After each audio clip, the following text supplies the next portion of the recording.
Hi friends, welcome to சேசு சமையல் தமிழ். இன்னைக்கு நம்மளோட சேனலில் பூண்டு குழம்பு ரெசிபி தான் பார்க்க போகிறோம்.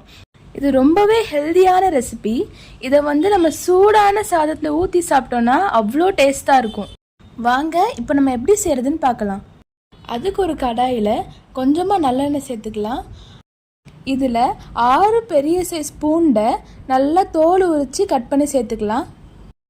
இதில் பூண்டு பற்கள் கொஞ்சம் பெருசாக இருந்ததுனால நான் கட் பண்ணி சேர்த்துருக்கோம். இது கொஞ்சம் சின்னதாக இருந்துச்சுன்னா அப்படியே சேர்த்துக்கலாம். இப்போ இதை இந்த எண்ணெயில் ப்ரௌன் ஆகிற வரைக்கும் வதக்கிக்கலாம். அப்படி வதக்கும் போது குழம்பு நல்லா டேஸ்ட்டாக இருக்கும். இப்போ இதில் ஒரு 150 கிராம் அளவுக்கு சின்ன வெங்காயத்தை தோல் உரித்து கட் பண்ணி சேர்த்துக்கலாம். இப்போ இந்த வெங்காயமும் பூண்டும் நல்லா ப்ரௌன் ஆகிற வரைக்கும் வதக்கி விட்டுக்கலாம்.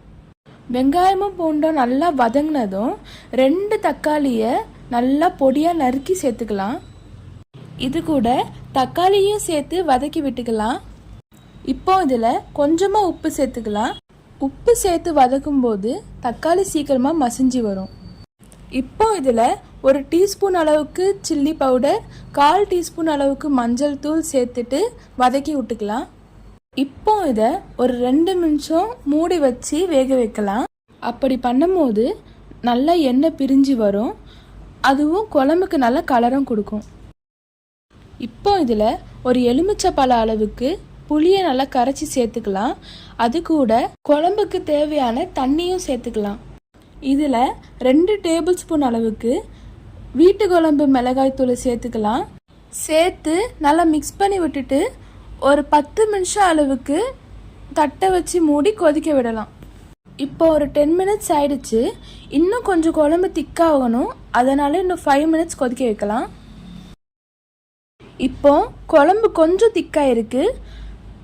இந்த டைமில் 2 பீஸ் தேங்காவை நல்லா நைஸ் பேஸ்ட்டாக அரைச்சி இல்லை ஊற்றிக்கலாம். இப்போ இதை நல்லா மிக்ஸ் பண்ணி விட்டு தேவையான அளவு உப்பு சேர்த்து ஒரு 10 மினிட்ஸ் மூடி போட்டு மீடியம் ஃப்ளேமில் வச்சு கொதிக்க விடலாம். இப்போ இது நல்லா திக்காயிடுச்சு. இப்போ நல்லா எண்ணெய் பிரிஞ்சு வரணும். அதனால் இன்னும் 2 நிமிஷம் சிம்மில் வச்சு கொதிக்க விடலாம். அதே நேரத்தில் நம்ம தாளிப்பு ரெடி பண்ணிடலாம். அதுக்கு ஒரு தாளிப்பு கரண்டியை ஸ்டவ்வில் வச்சுக்கலாம். கொஞ்சம் எண்ணெய் ஊற்றிக்கலாம். எண்ணெய் சூடானதும் 1/2 டீஸ்பூன் கடுகு, 1/4 டீஸ்பூன் வெந்தயம், கொஞ்சம் வெங்காயத்தை பொடியை நறுக்கி சேர்த்துக்கலாம். கொஞ்சம் கருவேப்பிலையை சேர்த்துக்கலாம். அது நல்லா மிக்ஸ் பண்ணிக்கலாம். அது நல்லா கோல்டன் ப்ரௌனாக ஆகிற வரைக்கும் மிக்ஸ் பண்ணிவிட்டு இங்கே கொதிச்சுட்டு இருக்கிற குழம்புக்குள்ளே இந்த தாளிப்பை உள்ளே ஊற்றிட்டு நல்லா மிக்ஸ் பண்ணி விட்டுட்டு ஸ்டவ்வை ஆஃப் பண்ணிட்டா சூப்பரான பூண்டு குழம்பு ரெடி.